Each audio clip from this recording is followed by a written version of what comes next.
Hello students, welcome to Vaghela study channel. વિદ્યાર્થી મિત્રો, Vaghela study ચેનલમાં તમારું સ્વાગત છે. મિત્રો, તમને ખ્યાલ છે કે વાઘેલા સ્ટડી ચેનલમાં ધોરણ 10, 11, 12ના સોલ્યુશન આપવામાં આવે છે. વિકાસ પરીક્ષાલક્ષી એસાઇનમેન્ટના સોલ્યુશનો, અને આ સોલ્યુશનો દ્વારા તમે સારામાં સારી તૈયારી કરી શકો. તમારે કોઈની પાસે પણ સોલ્યુશન માગવું ન પડે. તમે જાતે જ વાઘેલા સ્ટડી ચેનલ ખોલી તેમાંથી સોલ્યુશન લઈ શકો છો. હવે આજે આપણે ઇંગ્લિશ વિષયનું સોલ્યુશન લઈએ છીએ. તેમાં સેક્શન એ તેનું સોલ્યુશન મેં આગલા વિડીયોમાં આપેલું હતું. હવે સેક્શન બીનું સોલ્યુશન, તેમાં મોટાભાગે ફકરા ઉપરથી સવાલ જવાબ આવે છે. પેરેગ્રાફ આપેલો હોય, નીચે સવાલો હોય 2, તેમના જવાબો શોધવાના હોય છે. જો ક્વેશ્ચન છે, પહેલો પેરેગ્રાફ યુનિટ 5નો, what is the pet of Pia, એટલે કે પિયાનું પાલતુ પ્રાણી શું છે. What is its native land, તેનું વતન શું છે. ઉપર પેન્સિલથી ટીક કરેલું છે. જો the pet of Pia is a capuchin monkey, અને તેનું વતન ઇટ્સ ફ્રોમ સાઉથ અમેરિકા. આ ટીક કરેલું છે, અને મેં આ વખતે તમારી સગવડતા માટે બુકમાં તેના જવાબ પણ લખેલા છે. પાછળ હમણાં જવાબ આવશે. કે તમને થોડોક ડાઉટ લાગે કે કેમ બનાવવો, તો તમે બુકના જવાબ પણ ક્લિયર કરી શકશો. ક્વેશ્ચન બીજો, વોટ ઇઝ પિયાઝ અંકલ, તો ટીક કરેલો છે કે he is an animal specialist. પછી પેરેગ્રાફ તેના પછી બીજો સવાલ પહેલો, what do you think has made Piya upset, તમને શું લાગે છે કે પિયા અપસેટ કેમ થઈ ગઈ. તો જવાબમાં જો ધ પ્રિન્સિપાલ આઈની જગ્યાએ ધ પ્રિન્સિપાલ લખી નાખવાનું. The principal started asking Har about the monkey. પછી સવાલમાંથી લઈ લેવાનું, this has made Piya upset, આવી રીતે બનાવવાનું. પાછળ જવાબ આખા લખેલા પણ આવશે, ધ્યાન આપજો. આ પેરેગ્રાફમાંથી જ બનાવવા હોય તો હું સમજાવું છું તમને. બીજો સવાલ, how has Pia created a sensation in school according to the principal, પિયાએ સ્કૂલમાં ઉત્તેજના કેવી રીતે ફેલાવી દીધી. તો તેના મંકીની વાત કરીને, જો આ ટીક કરેલું છે બીજું, ત્યાંથી ત્યાં સુધી લઈ લેવાનું, થોડોક ચેન્જ આપીને. હવે પેરેગ્રાફ ત્રીજો સવાલ છે, હું એગ્રીડ વિથ ધ ટીચર, અને how does he she respond, teacher સાથે કોણ સહમત થયું. તો હું ચેકીને પિયા લઈ લેવાનું કે પિયા એગ્રીડ વિથ ધ ટીચર, તેણે કેવી રીતે તે રિસ્પોન્સ આપ્યો. તો ઊભા થઈને ખુશ થઈ ગઈ, ચીયર્સ કર્યું. તો શી રિસ્પોન્સ બાય, પછી ઉપર ટીક કરેલું છે પહેલું, તે જોડી દેવાનું, આઈએનજી લગાડી દેવાનું, by standing and ચીયરિંગ.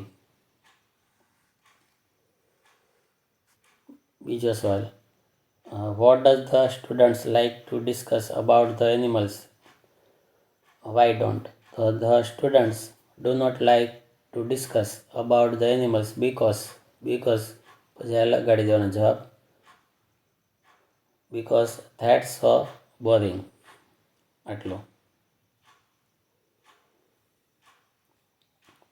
Unit 6 read 2, સવાલ પહેલો, list the things that the 2 old priest done in one restaurant. તો જો 1 નંબર છે 2 જગ્યાએ કરેલો છે તે જવાબમાં લઈ લેવાનું કે રેસ્ટોરન્ટમાં શું કર્યું હતું. સવાલ બીજો, સવાલ બીજો છે કે what had the priest done at the other restaurant, તેનો જવાબ, at the other restaurant he had increased the amount of the bill and broken a window deliberately. આટલો જવાબ લઈ લેવાનો. પેરેગ્રાફ બીજો તેના પછી, તેમાં સવાલ છે, vote was the reaction of the little old priest after hearing the change of speech, તો તેનો જવાબ ટીક કરેલો છે પહેલું બટ ધ લિટલથી તે 4 લીટી સ્ટાર સુધી જવાબ લઈ લેવાનો. અને બુકમાં આવશે આખો જવાબ બનાવેલો, પણ તમે તેમાંથી પણ સુધારા વધારા કરીને લખી શકો છો. બીજો સવાલ,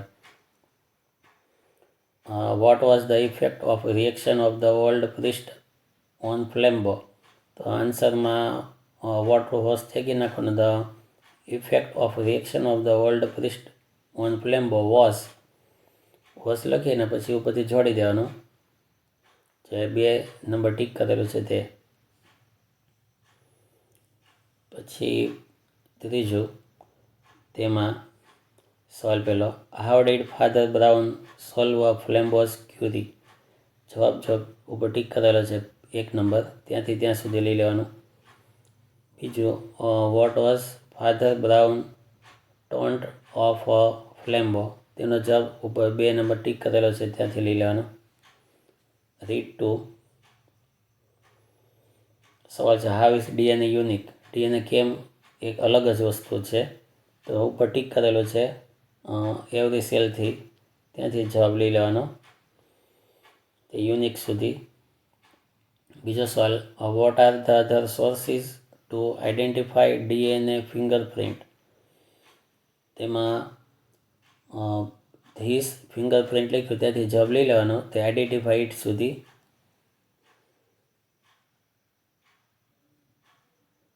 સવાલ, how does advanced technology help us to find DNA fingerprint, આધુનિક ટેકનોલોજી ડીએનએ ફિંગરપ્રિન્ટ શોધવામાં કેવી રીતે ઉપયોગી છે, તો જવાબમાં જો શરૂઆતથી જ લેવાનો પહેલો જવાબ એડવાન્સ્ડ ટેકનોલોજી, તે 4 લીટી પેટર્ન્સ સુધી. બીજો સવાલ છે, what are the other effective methods used in suspect identification, તો ધ અધર ઇફેક્ટિવથી તે આખો પેરેગ્રાફ પૂરો થાય ત્યાં સુધી લેવાનો જવાબ. રીડ 3, ડેટિંગ ઓબ્જેક્ટ્સથી, તો તેનો સવાલ પહેલો સવાલ જો, how is dating technology helpful in finding criminals, તો જવાબમાં અહીંયા છે જો ઇન્વેસ્ટિગેટર્સ લખ્યું ત્યાંથી જવાબ શરૂ કરવાનો, તે ઉપર પૂરો થાય ત્યાં સુધી.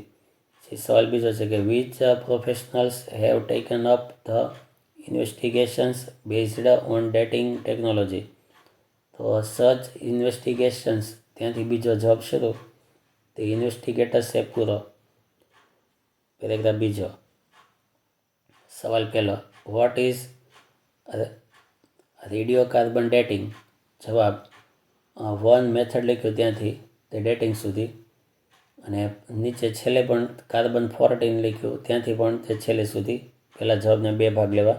બીજો સવાલ, which are the stable and unstable forms of radiocarbon, સ્થાયી અને અસ્થાયી રેડિયોકાર્બનના સ્વરૂપો ક્યાં ક્યાં છે, તો બીજો ઉપર ટીક કરેલો છે પેન્સિલથી, radiocarbon 14 is a form of the element carbon, it is unstable, 14 નંબરનો છે અનસ્ટેબલ છે, જ્યારે 12 અને 13 છે એ સ્ટેબલ છે.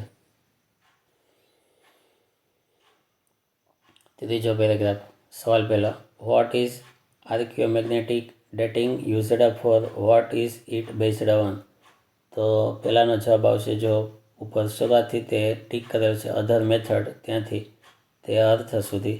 બીજો સવાલ, how do changes અકર within a tree, તેમાં ઈચ યર ચેન્જીસ લખ્યું ત્યાંથી તે ટ્રંક સુધી.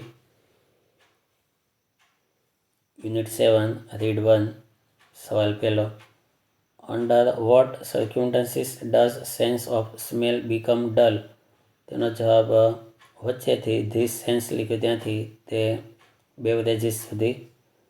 બીજો સવાલ, what happens when we suffer from common cold, તો when we have common cold ત્યાંથી તે 5 લીટી અફેક્ટેડ સુધી.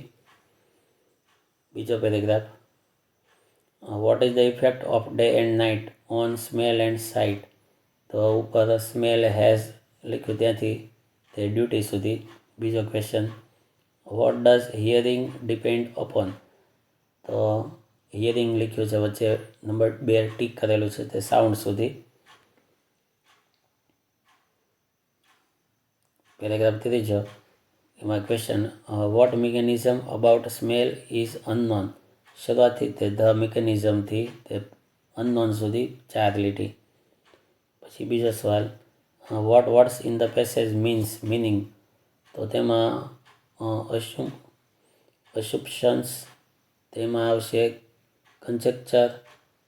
પછી બીજું, a thin layer of tissue, તેમાં મેમ્બ્રેન્સ આવશે જવાબમાં. Read two, what is first aid, તેમાં શરૂઆતથી આવશે ફર્સ્ટ એડ ઇઝ ધથી હોસ્પિટલ સુધી. બીજો જવાબ સવાલ તેમાં ઇફથી લખવાનો છે, તો ઇફ યુ વોન્ટ ટુ ત્યાંથી શરૂ કરી ને વોન્ટ સુધી લઈ લેવાનું. ન ફાવે ને તો બુકમાં પાછળ હમણાં લખ્યા છે, આ બધા જવાબ બનાવીને લખ્યા છે, ચિંતા સેજે ના કરતા. પેરેગ્રાફ તેના પછી, what are burns caused by, તો એમાં શરૂઆતથી હતું તે અહીંયા ઓબ્જેક્ટ સુધી પૂરું થાય, પેરેગ્રાફ શરૂ થાય ત્યાંથી. સવાલ બીજો, ડુ નોટ યુઝ બટર, ઘી, પેટ્રોલિયમ, જેલી ઓર રાઈસ, તેને રિફ્રેન ફ્રોમથી લેવાનું. તો રિફ્રેન ફ્રોમ શરૂઆતમાં લખી યુઝિંગ લગાડીને આ બધું લખી નાખવાનું. પેરેગ્રાફ ત્રીજો સવાલ, why has the sense of smell been displaced by the sense of sight. Sight કરતાં સ્મેલ કઈ રીતે જુદી પડે છે. તો તેમાં જો ટીક કરેલું છે સાઇટ ઇઝ, ત્યાંથી તે ડ્યુટી સુધી. What is dependent on the sun, સૂર્ય પર શું આધારિત છે. વોટ કાઢીને સાઇટ લઈ લેવાનો, sight is dependent on the sun. અને ત્યારબાદ 2 માર્કની ખાલી જગ્યાઓ છે, જવાબ નીચે આપેલા જ છે, જો દરેકની 2 ખાલી જગ્યાના જવાબ અપાયેલા જ છે, તો આની તૈયારી કરવી. હવે દરેક ફકરાના સવાલના જવાબ તમને જો પેરેગ્રાફમાંથી લખીને બનાવતા ન ફાવે તો તમે આનો સહારો લ્યો. જો બુકમાં જવાબ બનાવેલા છે ટોટલી બધા, યુનિટ 5ના જવાબ પહેલો છે, બીજો છે, પેરેગ્રાફ પહેલાનો. પછી પેરેગ્રાફ બીજો, તેના 2 જવાબો, પહેલો બીજો લાઇનમાં જ આપેલા છે. ત્યારબાદ પેરેગ્રાફ ત્રીજો, તેના 2 જવાબ. તો આ પિયાના 3 પેરેગ્રાફ હતા, 3ના જવાબો છે. ત્યારબાદ યુનિટ 6, તેમાં રીડ 1ના પેરેગ્રાફો 2 હતા. પહેલો પેરેગ્રાફ હતો, તેના આન્સર પહેલો અને બીજો બનાવેલા છે વ્યવસ્થિત. પૂરા માર્ક્સ આવશે આ રીતે લખશો તો. પેરેગ્રાફ બીજો, તેમાં રીડ પહેલું જ તે, તેના આન્સરો પહેલો અને બીજો આન્સર આપેલો છે. પેરેગ્રાફ ત્રીજો, રીડ પહેલાંનો જ તે, તેનો આન્સર અને પહેલાંનો આન્સર અને બીજાનો આન્સર અપાયેલો છે. આ રીતે તૈયારી કરવી. ત્યારબાદ યુનિટ 6, રીડ 2નો પેરેગ્રાફ પહેલો, ડીએનએ લખ્યું ત્યાંથી, તો તેના 2 જવાબો છે. આન્સર જે પેરેગ્રાફમાં હતા ને તેને જ ત્યાં બુકમાં લખીને બતાવ્યા છે કે આવી રીતે તમે લખશો તો પૂરા માર્ક આવશે. Answer 1, answer 2. પેરેગ્રાફ બીજો, એડવાન્સ્ડ લખ્યું ત્યાંથી, તો આન્સર 1, આન્સર 2. ત્યારબાદ યુનિટ 6, રીડ 3, પેરેગ્રાફ પહેલો, ડેટિંગ ઓબ્જેક્ટ્સ ત્યાંથી, તો આન્સર 1 અને આન્સર 2. પેરેગ્રાફ બીજો, સેવરલ લખ્યું ત્યાંથી, આન્સર 1 રેડિયો કાર્બનથી, answer 2 carbon 12 and carbon 13. Paragraph ત્રીજો, અધર મેથડ્સ ત્યાંથી પેરેગ્રાફ, તેના આન્સર પહેલો અને આન્સર બીજો. તો આ રીતે યુનિટ 6ના જવાબો. યુનિટ 7, રીડ 1, પહેલો પેરેગ્રાફ, ડુ વીથી, તેનો આન્સર પહેલો, આન્સર બીજો. જો વ્યવસ્થિત બનાવેલા આપેલા છે, આ રીતે તૈયારી કરવાની છે તમારે. પેરેગ્રાફ બીજો, ટચથી શરૂ થતો, આન્સર 1, આન્સર 2. પેરેગ્રાફ ત્રીજો, ધ મિકેનિઝમ, આન્સર 1 અને આન્સર બીજો. યુનિટ 7, રીડ 2, પેરેગ્રાફ પહેલો, ફર્સ્ટ એડથી, તો તેનો પહેલો જવાબ, બીજો જવાબ. આ પેરેગ્રાફમાંથી બુકમાં લખીને બતાવ્યા છે તમને. પેરેગ્રાફ બીજો, બર્ન્સ આર, આન્સર 1 અને આન્સર 2. પેરેગ્રાફ ત્રીજો, ટચ પ્રેશરથી, આન્સર 1 અને આન્સર 2. તો આ રીતે બધા સવાલના જવાબો અહીંયા તમને લખીને બતાવ્યા છે. પેરેગ્રાફમાંથી ફાવે તો તેમાંથી કરવા તૈયાર. અને ન ફાવે તો બુકમાં જવાબ આપેલા છે તેમાંથી તમારી બુકમાં લખી સમજી પાકા કરીને પરીક્ષામાં લખવા, પણ પેરેગ્રાફના પૂરા માર્ક લેવાના છે. Thank you very much.